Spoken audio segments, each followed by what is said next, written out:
자, 오늘도 기도와 함께 하루를 시작합니다. 한번 기도 제목 따라 하십니다. 예수님과 같은 삶의 목적을 갖게 하시고 예수님과 같은 삶의 결과를 얻게 하소서. 아멘. 예수님께서 제자들에게 여러 차례 자신의 십자가의 순환과 부활을 예고하셨습니다. 세 번째 말씀하셨는데 여전히 제자들은 예수님과 같은 길을 가지 못하고 있는 모습을 보여줍니다. 그 이유는 뭘까요? 근본적인 데 있죠. 그것은 예수님과 같은 삶의 목적을 갖지 않았기 때문입니다. 예수님의 삶의 목적과 제자들의 삶의 목적이 달랐다라는 겁니다. 우리는 어떻습니까? 오늘 생각해 보는 것이죠. 자, 우리가 예수님을 믿고 교회를 다니지만은 예수님께서 보여주신 삶의 목적과 다를 때 잠시는 예수님과 함께 갈 수는 있지만 끝까지는 같이 갈 수 없음을 깨달아야 합니다. 오늘 본문 말씀은 지난 3년 동안 동고동락했던 예수님과 제자들이 십자가의 고난과 죽음 앞에서 각자의 길을 가는 모습을 보여주고 있어요. 참으로 안타까운 모습 아닙니까? 이것이 자신이 추구하는 삶의 목적과 그 결과는 연결된다라는 것입니다. 오늘 말씀을 보면 예수님께서 군사들에게 붙잡혀서 가는 과정 속에서 세 종류의 인간형을 발견할 수 있어요. 세 종류의 인간형. 그들이 가진 삶의 목적을 따라서 세 종류의 인간형으로 우리가 살펴볼 수가 있는데 우리가 어떤 인간형을 따라가야 되는가, 어떤 삶의 목적과 길을 가야 되는가 한번 살펴보면 좋겠습니다. 첫 번째 인간형은 이익을 따라 움직이는 가룟 유다형입니다. 이익 추구형 인간이라고 말할 수 있죠. 가룟 유다는 물질적 이익이 삶의 목적이었어요. 그래서 예수님을 따라다니면서 예수님을 자신의 이익을 얻는 수단으로 여겼습니다. 그는 3년 동안 예수님을 따라다니면서 물질적인 이익을 얻을 기회만을 찾고 있었어요. 자, 이러한 사람은요, 겉으로 하는 말과 속에 하는 말이 다른 특징이 있어요.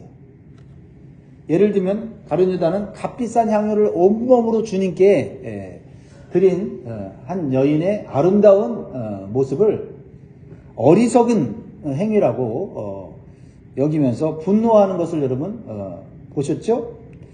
그래서 겉으로는 가난한 자를 위한 말을 하지만은 속마음은 달았다는 거죠.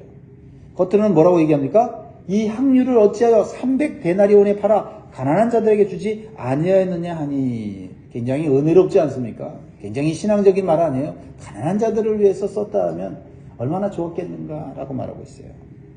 그런데 자신이 선한 사람인 것처럼, 믿음이 있는 사람인 것처럼 포장하지만 그의 속마음은 전혀 달랐다는 거예요. 속마음을 누구는 아세요? 네, 하나님은 아시죠. 그래서 성경에 이렇게 기록되어 있어요. 요한복음 12장 6절에 보면 이렇게 말함은 가난한 자들을 생각함이 아니요 그는 도둑이라 돈깨를 맞고 거기 넣는 것을 훔쳐가매니라 라는 것입니다. 우리가 이익을 따라 살면 예수님을 배반할 수밖에 없고 예수님과 같은 길을 갈 수가 없다. 오직 그의 마음은 돈에 집중되어 있는 것을 보게 돼요.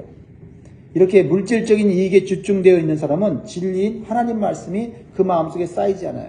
너무나 안타깝지 않습니까? 얼마나 그 보배로운 주님의 말씀을 직접 들었는데도 돈에 마음을 두고 있으면 그 말씀이 마음에 쌓이지 않는다.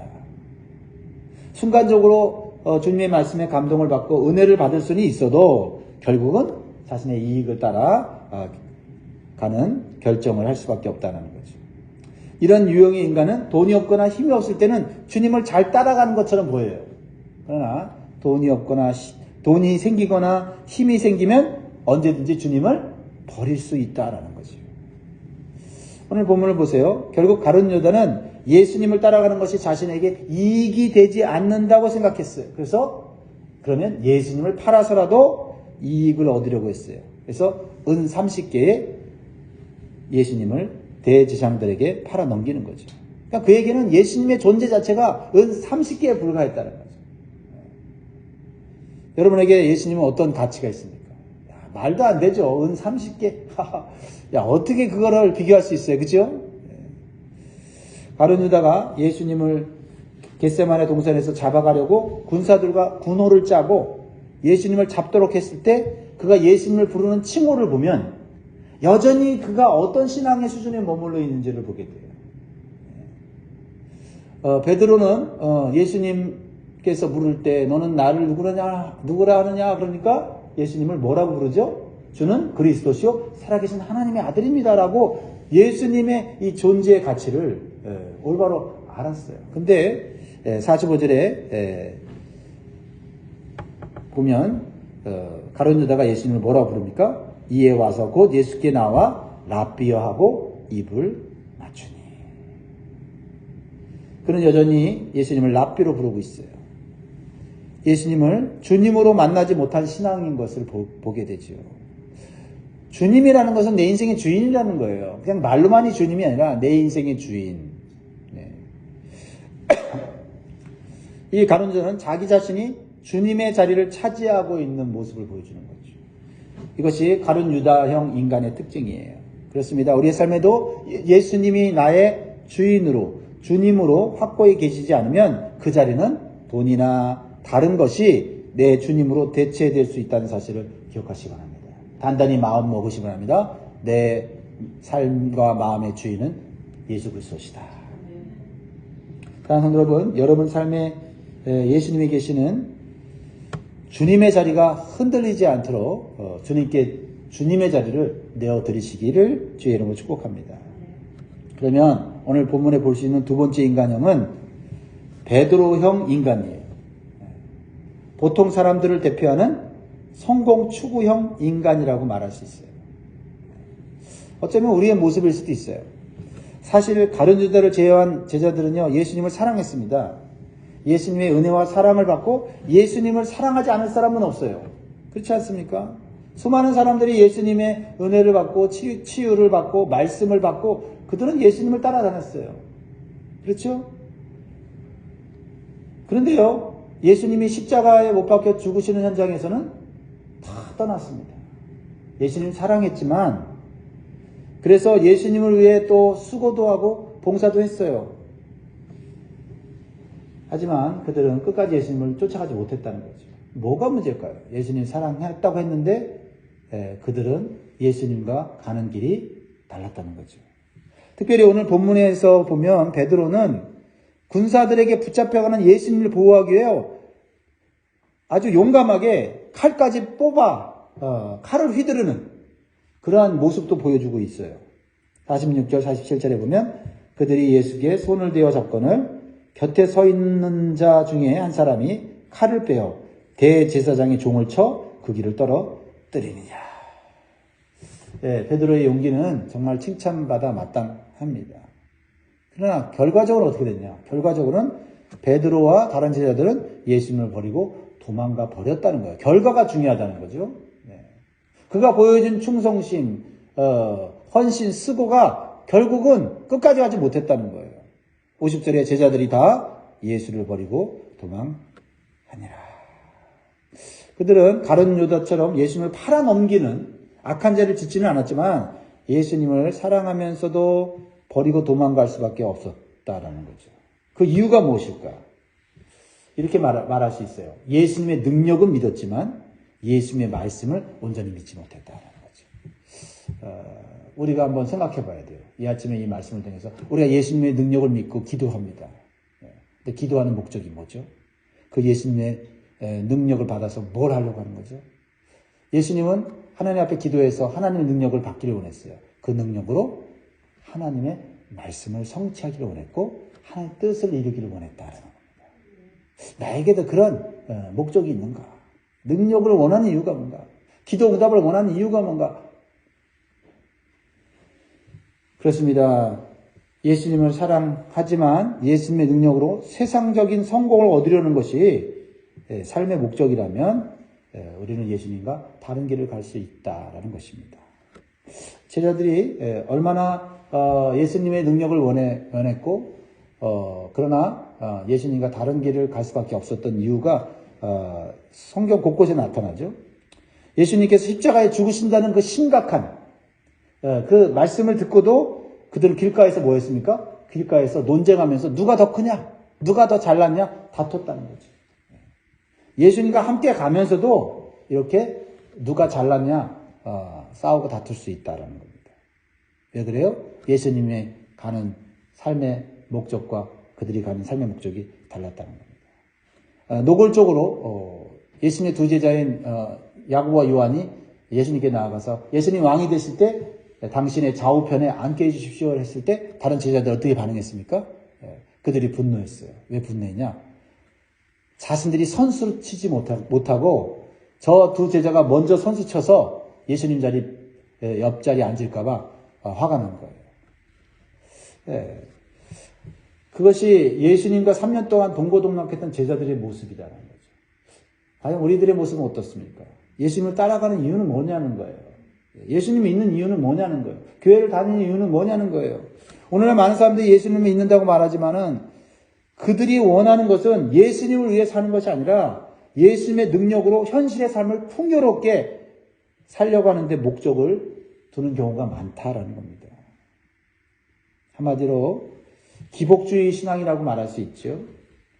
하늘의 영적인 복보다는 이 땅의 육신적인 복을 위해서 충성하는 신앙생활이라는 것입니다. 이것이 예수님을 믿고 변화되기 전에 베드로형 인간의 모습이다라는 겁니다. 그러나 베드로는 예수님의 부활과 예수님의 사랑을 다시 새롭게 경험한 후에는 그의 삶의 목적이 변화됐어요.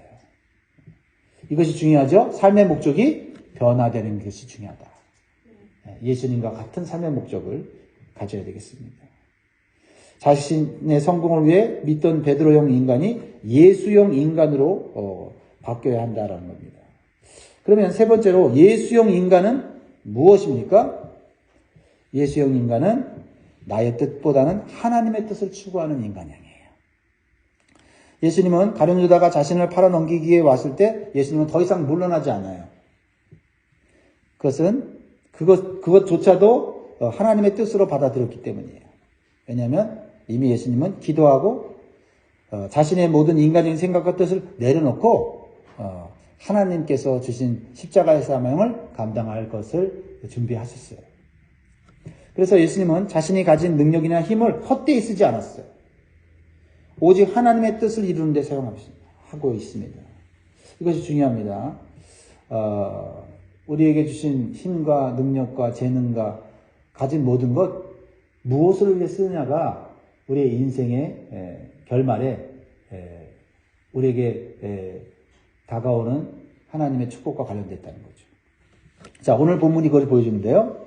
자신을 잡으려고 대제사장이 보낸 성전 경비대 군사들을 예수님은 자신의 능력을 물리치지 않아요. 능력이 있는데 힘이 있는데 물리치지 않아요. 왜요? 자신을 위해서가 아니라 하나님의 뜻을 위해서 사용하기 위해서 그 힘을, 그 능력을 절제하고 계시는 거죠. 이게 예수형 인간의 모습이다라는 거예요. 힘을 아무 때나 발휘하잖아요. 능력을 아무 때나 자랑하지 않는단 말이에요. 요한복음 18장에 보면 같은 이 본문의 장면이 나오는데 예수님을 이렇게 잡으려 온 군사들이 예수님께 다가올 때 예수님께서 이렇게 말씀하셨어요. 요한복음 18장 4절에 보면 예수께서 그 당할 일을 다 하시고 나아가 이르시되 너희가 누구를 찾느냐 대답하되 나사렛 예수를 하거늘 이르시되 내가 그니라 하시니라. 그를 파는 유다도 그들과 함께 섰더라. 예수께서 그들에게 내가 그니라 하실 때에 그들이 물러가서 땅에 엎드러지는지라. 예수님의 말의 능력이 얼마나 큰지 예수님을 잡으려는 군사들을 보고 내가 너희들이 잡으려는 자다 라고 얘기를 해요. 근데 예수님이 능력을 발휘하지 않았는데도 예수님의 말의 능력이 얼마나 큰지 내가 그니라 그러니까 군사들이 잡으려 가다가 땅바닥에 엎어졌다는 거예요. 그렇게 능력이 많은 분이에요. 그러니까 군사들에게 잡힐 만큼 약한 자가 아니라는 거예요. 그런데 예수님은 그 힘을 오히려 절제하고 사용하지를 않는 거예요. 왜요? 내가 이 군사들을 내 힘으로 제압하고 물리치면 누구의 뜻을 못 이뤄요? 하나님의 뜻을 못 이루는 거예요. 이게 예수형 인간의 모습이다. 우리가 교회 생활할 때도 힘이 있어요. 능력이 있어요. 은사가 있어도 그것이 나를 위한 거고 내 자랑을 위한 거고 그러면 절제하고 사용하지 않는 거예요. 오직 하나님의 뜻을 위해서만 사용할 때 그것이 바로 예수형 인간의 모습을 갖게 된다 이 말이죠. 또한 예수님은요. 그 순간에 자신을 잡으려는 순간에 오히려 제자들을 보호하고 있어요. 도망가려고 지금 벌벌 떨고 있는 제자들을 오히려 보호하는데 힘과 능력을 사용합니다. 오히려 다른 사람을 살리는데 자신의 능력과 힘을 사용해요. 그래서 요한복음 18장 7절에 8절에 보면 이에 다시 누구를 찾느냐고 물으신데 그들이 말하되 나사렛 예수를 하거늘 예수께서 대답하시되 너희에게 내가 그니라 하였으니 나를 찾거든 이 사람들이 가는 것을 용납하라 하시니. 예수님이 내가 잡혀줄 테니 제발 이 제자들은 살려주라는 거예요. 참. 근데 그 살려주려고 하는 제자들이 어떤 제자들이에요? 예수님 배반하고 예수님 버리고 가는 제자들인데 예수님이 오히려 이들은 건들지 말라고 말하는 거예요. 이게 예수형 인간의 모습이다. 인간이 이렇게까지 아름다울 수 있다는 거예요. 인간이 이렇게까지 하나님의 뜻을 행하게 되면 이렇게 다른 사람들의 생명을 살리는 복된 일을 할 수 있다는 거예요. 예수님은 자신의 놀라운 능력을 결국 어디에 사용하고 계시는 것입니까? 자신을 위해 사용하지 않고 오직 하나님의 말씀을 성취하는데 자신의 능력을 온전히 사용하고 있는 것을 보게 돼요. 이게 48절, 49절. 예수님이 힘이 없어서 억울하게 강도로 몰리는 게 아니에요. 자, 48절, 49절 있습니다. 시작.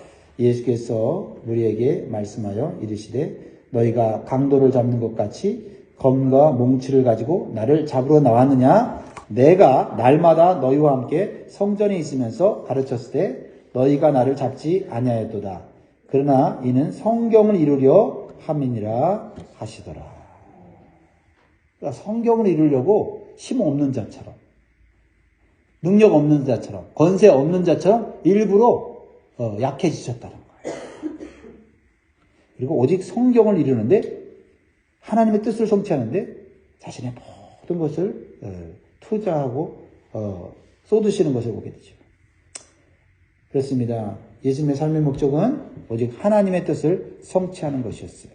그 과정은 고난과 고통이 있으셨지만 그 결과는 뭐예요? 하나님의 영광이고 자기 주변 사람들을 살리는 구원의 열매를 맺는 것이었다는 겁니다. 이것이 예수님의 삶의 목적이었다는 겁니다. 왜 그렇게 하셨을까요? 또 그 결과는 무엇일까요? 예수님은 이 땅의 영광이 아니라 하늘의 영광과 즐거움을 바라보셨기 때문이에요. 예수님이 받는 고난 크지만 끝까지 있는 게 아니에요. 그 고난 잘 견디고 나면 사람이 주는 영광이 아니에요. 사람이 주는 이익이 아닌 하늘의 영광과 축복을 받게 되기 때문에 예수님이 굳이 이 땅에서 자기 권세, 자기 이름 드러내면서 헛되이 에너지와 힘을 사용하지 않았다는 겁니다. 하나님이 기뻐하시는 때에 하나님이 주시는 능력과 에너지를 사용하셨다는 거죠. 그래서 히브리서 12장 2절에 보면 예수님의 모습을 이렇게 보여주고 있어요. 믿음의 주요 또 온전하게 하시는 이인 예수를 바라보자. 그는 그 앞에 있는 기쁨을 위하여 십자가를 참으사 부끄러움을 개의치 아니하시더니 하나님 보좌 우편에 앉으셨느니라. 우리가 예수님을 바라봐야 되는 이유는 뭐예요? 예수님과 같은 인간의 삶을 살면 우리도 예수님처럼 하늘의 영광과 즐거움을 누릴 수 있다는 것을 보여주는 겁니다. 우리가 예수님은 아니지만 예수님과 같은 인간의 삶을 본받아 살 수 있다는 거예요. 그러면 똑같이 예수님이 누렸던 영광을 누리게 된다. 하나님이 우리에게 주시고자 하는 축복이에요. 영적인 축복입니다. 그래서 예수님은 하나님으로부터 큰 영광과 존귀를 하늘에서 영원토록 지금 누리고 계십니다. 자, 계시록 5장 12절에서 13절에 보면 예수님이 하늘에서 누리시는 그 영광을 우리에게 가르쳐줘요. 왜 가르쳐줍니까? 예수님만 받으시는 영광이 아니라 우리도 예수님 받으신 영광을 누리게 하시려고 이 말씀을 기록한 거예요. 계시록 5장 12절에 큰 음성을 이르되 죽임을 당하신 어린 양은 능력과 부와 지혜와 힘과 존귀와 영광과 찬송을 받으시기에 합당하도다 하더라. 내가 또 들으니 하늘 위에와 땅 위에와 땅 아래와 바다 위에와 또 그 가운데 모든 피조물이 이르되 보좌에 앉으신 이와 어린 양에게 찬송과 존귀와 영광과 권능을 세세토록 돌릴지어다 하니. 자, 우리는 십자가의 고난과 죽음 앞에서 보여주는 세 종류의 인간형을 살펴보았어요. 이익을 따라 배신하는 가룟 유다형 인간, 세상의 성공을 위해서는 예수님을 버리고 도망가는 베드로형 인간, 그리고 오직 하나님의 뜻을 이루기 위해 고난받는 예수형 인간입니다. 이렇게 삶의 목적이 다를 때 우리는 각자 다른 길로 갈 수가 있다는 사실을 다시 한번 마음에 새기시기 바라요. 그리고 나는 과연 어떤 삶의 목적을 가진 인간형인가, 또 오늘 묵상해 보시기 바랍니다. 우리가 진심으로 예수님을 믿고 따르기를 원한다면 예수형 인간이 되시기를 주의 이름으로 축복합니다. 그럴 때 잠시 우리가 고난의 길을 걸을 수는 있지만 믿음으로 예수님을 끝까지 따라간 인생의 결말은 어떤 세상의 이익보다, 어떤 세상의 성공보다 더 큰 영광을 누리게 될 것이에요. 그래서 베드로 사도가 사실 예수님 배반하는 또 도망가는 세상 성공형 유형이었지만 예수님을 만나고 부활하신 예수님 만나고 새로워졌을 때 그가 기록한 베드로 전서 2장 7절에 이렇게 고백을 해요. 너희 믿음의 확실함은 불로 연단하여도 없어질 금보다 더 귀하여 예수 그리스도께서 나타나실 때에 칭찬과 영광과 존귀를 얻게 할 것이니라. 우리가 지금 어떤 인간형인지는 중요하잖아요. 우리가 어떤 삶의 목적을 가졌는지 중요하지 않습니다. 바뀌면 되는 거예요. 네, 바뀌면 되는 겁니다. 말씀을 듣고 바뀌면 베드로처럼 우리는 예수형 인간이 될 수 있는 것이죠. 사랑하는 성도 여러분, 내 삶의 목적이 무엇이냐에 따라 내 인생의 종말도 결정됩니다. 오늘도 힘들지만은 예수님께서 나에게 주신 십자가의 사명을 붙잡고 묵묵히 한 걸음 한 걸음 하나님 바라보면서 나아가시기를 주의 이름으로 축복합니다. 기도하겠습니다.